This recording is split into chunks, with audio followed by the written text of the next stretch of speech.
Hi guys, it's Matt here from MCS-books, and over this past week I've been doing a buddy read with Alex from whatpageareyouon. So you're either watching this video on my channel or on Alex's channel, but either way we are here to share our thoughts about this book, The Temple of the Golden Pavilion by Yukio Mishima. Now, this book I suggested to Alex, and I had thought that this would be the sort of book that Alex would also enjoy. So I suggested we read it together as a buddy read, so we did, and it was a really good experience to do it as a buddy read. I personally feel like I got a lot more out of this book in particular through the buddy read. I think you would anyway, because you're talking about it kind of like directly and instantly, but also at the same time you were hearing somebody else's opinion and they're giving you like a different perspective or a different reading of it. So this book is based upon true events. It's a fictionalized recount of something that happened to the Temple of the Golden Pavilion in Kyoto in the 50s, I think it was. There are two particular events in this book that kind of are the driving force of this book. So you have at the start an event that happens that kind of shapes our narrator's understanding of the world and shaped his kind of reaction to the world and everything that he is doing within the world that he's moving about in. So that's kind of the starting point, and then the ending point is what eventually happens, which is what the whole book is kind of based upon. So anyway, so you have these 2 points, and I feel that it's as if they are two polar opposites and they're pushing against each other. And I feel that the narrative is kind of taking you from the beginning very quickly, and it's pushing you away from that beginning moment as quickly as possible. But then also the ending is pushing you against that, and you're kind of stuck in the middle, like pounding between these two events that are stuck within the narrator's mind and your own mind as a reader, I guess. And that these two forces are kind of battling with each other. Within the whole novel, you are inside the narrator's head, and I at times found it really suffocating to be reading the story from his perspective. He's a very unique individual, to say the least. He has a very nihilistic outlook upon the world, and he's very much driven by trying to understand beauty and what beauty can mean, but also trying to understand his own sort of suffocation within society, in which he constantly strives to be different, and that he is constantly trying to take ownership of his differences. But in the same time, he isn't any different to any other person, and he kind of feels a bit stifled by this. He doesn't know what he can do to make people understand just how different he is and just how unique he is. Alex and I kept on talking about this godlike nature that this narrator had, and it was always very interesting to see how both of us interpreted his kind of godlike aspirations and why they were coming, and I feel that we both had almost different perspectives on it. From what I found most fascinating about this book, at least, is that the way that kind of memory and imagination plays a role in this book, in that it sets up these expectations. Our narrator constantly imagines what something should be like, and then he is constantly disappointed by the actual reality.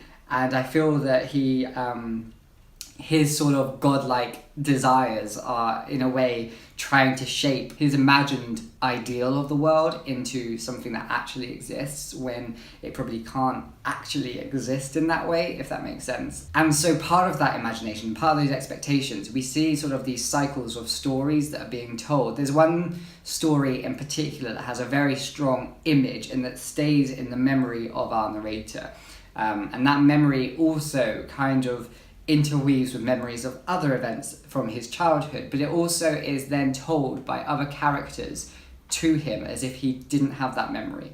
And with each telling of that story, he sees it from a completely different perspective, and then he kind of begins to understand how your own personal memory and your own personal perspective of the world can really shape, manipulate it to be actually what you want. And I think that's kind of interesting when you think about that this book is a retelling of an actual event, and it also in a way discusses that you can actually shape the world around you by just telling it as a story, but from your own perspective. And so Mishima, in a way, is actually playing with that idea in a very meta sort of way, and that he is kind of shaping a reality to be how he perceives it to be. I think it's very interesting to read this book with a little bit of insight into who Yukio Mishima is and his past and the way that he writes and sort of the characters and stories that he tells. I now personally would go read biographies about Yukio Mishima because I think he's absolutely fascinating,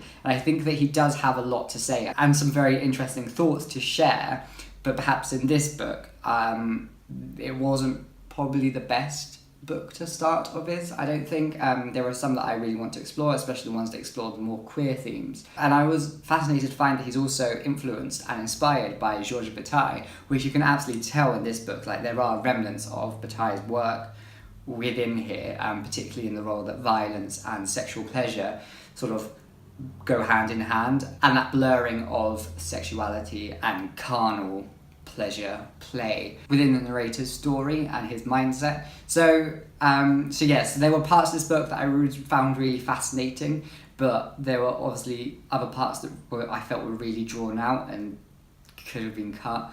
I gave it 3 stars in the end. So we shall see. I really appreciated having Alex there to talk about and to share our ideas of what it is, and I think it's going to be really interesting to compare the way that I read the story versus the way that Alex read the story versus the way that we both read the story because of each other, if that makes sense.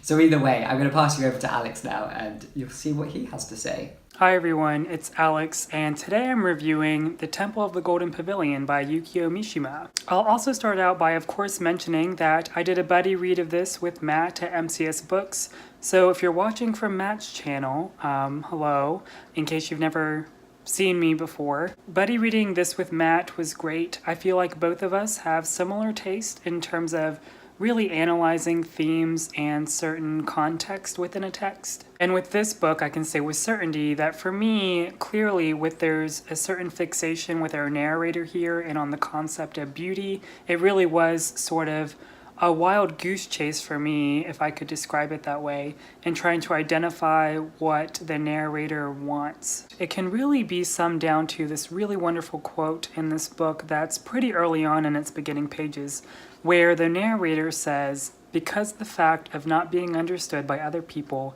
had become my only real source of pride." I would definitely say that this quote's likely also inspired by getting to know the narrator's characteristics by trying to interact with other people, and specifically how the narrator has a stutter that's constantly referred to. Some of the narrator's classmates do tease him for it, but the stutter doesn't come without its own sort of context itself, since our narrator does enlighten us about how that stutter came to be.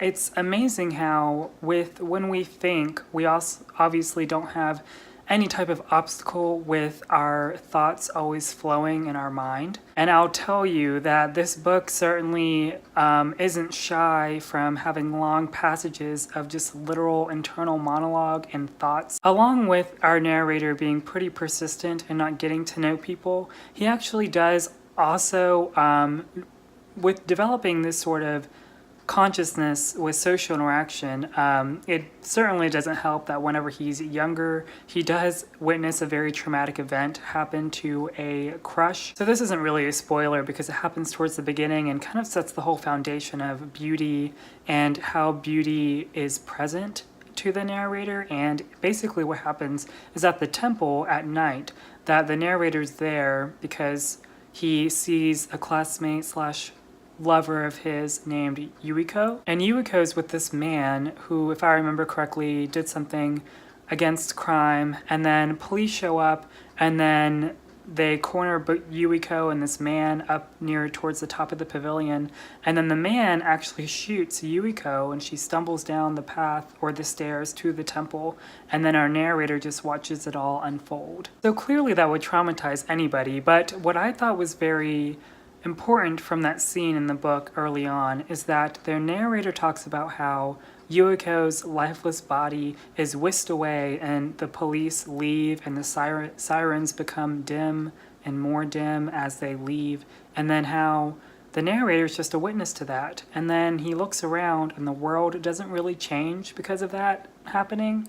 But to sort of fight off all of these ideas or these very philosophical ideas that the narrator is having, there is another character in this book, and his name is Kashiwagi. Kashiwagi is similar to our narrator because they're both sort of outcasts in their own way.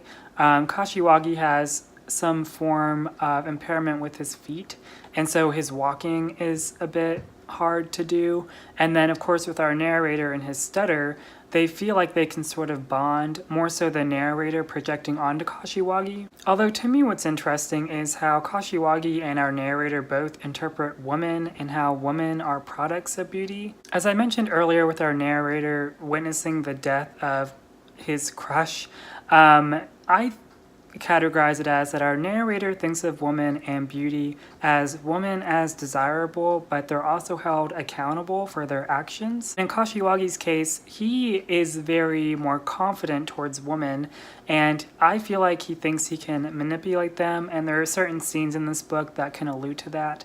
And I think I can sum it up as Kashiwagi also finds woman beautiful and desirable, but he's able to understand that through context of understanding what women are like and through knowledge. To give more evidence towards the narrator's case, thinking of how women can be desirable and held accountable for their actions, not only in the case of Yukio, our narrator sees an army man hang out with this woman, and then he is abusing her with violence, and then our narrator watches that happen, and the army man offers the narrator to step on this woman. And in Kashiwagi's case with woman, it's much different, but still in a way of knowing how he can use woman to his favor. And I think the difference here is that our narrator is very stubborn to, again, from the quote I said at the very beginning about letting other people try to understand him. So reading this book and seeing how our narrator favors beauty through action and how Kashiwagi favors beauty through knowledge, I think it's definitely interesting. I think this type of book, again, with its excessive internal monologues and detail about sort of solving the mystery of beauty, I think it's a bit too much for me. I sort of get too carried away reading those parts that whenever it gets back to the plot point kind of stuff, I feel kind of lost or disjointed. That isn't to say that I didn't like this book. I think this is definitely one of those books that's like the right book at the right time kind of thing. I felt like if I read this right out of high school or something, I would have really latched on to these philosophical ideas. There's a quote towards the end of this book that I really love, and it's from someone that our narrator actually admires. And this person says, that's talking to the narrator, he says, "To be ordinary is the best thing you could do." And clearly our narrator has trouble with that concept because he seems to be wanting to be anything but ordinary. I even mentioned to Matt right off the bat that from the very beginning of watching Yukio die, that our narrator has some type of like God complex thing where he's gonna think he's like so great or whatever. But I'll let you read The Temple of the Golden Pavilion to decide that for yourself. So it's my understanding that what's gonna happen now is that it's gonna be cutting away to Matt so you can hear his review based if you're watching from my channel or not, or you're also still going to cut away to Matt's thoughts about this, but maybe about my own opinions on or my review of this. Either way, hope you liked my thoughts, and I'll talk to you soon. So I just watched Alex's review on the Temple of the Golden Pavilion, and it was very interesting, and there are a few things that I want to talk about going off from his review that kind of I might have forgotten in my first part or I found interesting to hear again. Of course, Alex and I were keeping in touch throughout the whole buddy read. After every chapter that we read, we sent like a sort of analysis of that chapter, but this time he gave a more overall as opposed to like chapter by chapter breakdown, and it was really interesting to see which bits he thought were the most interesting to him or the most important things to share in a review. The first thing that I wanted to talk about was how Alex said that we are both very similar in how we read and analyze and then sort of review books, and I think that's absolutely true, and we do, and I think this is what has always drawn me to his channel, is that he does give the very more thoughtful, in-depth, like thematic reviews, where he discusses the themes and the ideas and the concepts between them. And I always like call Alex out sometimes in his reviews when he doesn't always often give an opinion. He always very much objectively talks about what the author was trying to say, and obviously I push him, but like, yeah, but what did you think about it? because yes, we are both analytical, but the things that we analyse, I'm going to put this book down, the things we both analyse are very different in the fact that it comes across that Alex is a much more closer reader than I am, in that Alex will find little points of each part to kind of really bolster what he thinks the author is saying. And that was something that was unique to this buddy read, was that because I knew that's how Alex likes to read and talk about books, that I also wanted to kind of give something similar. So I actually, throughout reading, I've still got some here, I actually dog-eared pages that I had quotes on which I wanted to share with Alex, to be like, oh, what did you think of this quote? Or, oh, I saw this quote and it really said this to me, blah, blah, blah, blah. Because that's not usually how I read books. And when I do review books, I think I talk a lot more about feelings that I had about books, or like the thoughts that the book made me think about. And then I kind of put myself in the position rather than thinking about the author's position. If that makes sense, I think at least. And I think in both of our reviews, Alex's review and my review, Alex picked up some very specific points of the book and specific like imagery that was used within the book, and kind of also used quotes to bolster up what he was saying, which I found absolutely fascinating, because then when you look at what I said, I very much kind of just felt like I think I was a little bit more broad. I talked about the feeling that I had being suffocated and being trapped between these two opposing forces, and the way that knowing a little bit about the author's background gave me like a sense of greater themes of this book within a greater context, as opposed to just within its own insular context, which actually fascinated me. And of course, Alex talked about the role of the woman in this text. But what I found interesting is that when I read the book, I don't think there was any separation between the woman and the temple. Yet Alex didn't mention the role that the temple played within this concept of beauty and this concept of understanding women's bodies. Particularly if you imagine like the woman's body as something almost sacred, and having this sort of religious order to it that you must bow to and you must like praise and everything, and then you see the way that our narrator treats the woman's body in this sort of very violent way, and in this way that kind of demeans the woman and takes off that sort of religiosity of her body and kind of denies the woman's body the opportunity to worship it. But then you look at it from how he's then going on to treat the temple, and the way that the temple plays a role within his story as an individual who is, as Alex said, constantly sort of delivering this monologue of philosophical thought, and it is all a very individualist and existentialist thought. And so you look at that and then combine that with the narrator's kind of wanting to be different, and you realise that he's not actually talking about individual things himself. He's talking about the way that the world and the way that people together communally visualise things and are taught, either through religion or through cultural practices or through like social conditioning. People are taught how to see and perceive the world, and he's trying to be like, well, actually, because I want to be different, I am going to force myself to see it in this way, and I'm going to tell you as a reader another way of seeing the world, and kind of force you to make up your own opinion about how you want to see the world and what you think beauty is. So that's something that actually just kind of like came to mind now, and thinking about what Alex said, but mostly because, you know, I saw the role of the women in this text differently to how Alex did. But yeah, so I think it's really interesting, and I do think that Alex and I do have very similar styles, yet very different methodologies perhaps, and I really valued having Alex to kind of push me out of my comfort zone and to do a much more closer reading when I was reading the chapters, and I think it has then now led me to sort of review the book in a different way, because I think I have got a style of reviewing which you might have seen in some of my other videos, and this one is a lot more anchored in very specific moments or very specific motivations on the author's behalf. So thank you, Alex, for doing this with me, and I hope you enjoyed this video. If you did, you can always give me a thumbs up, and you are more than welcome to subscribe if you haven't yet already, and I'll see you next time for another video. Bye bye.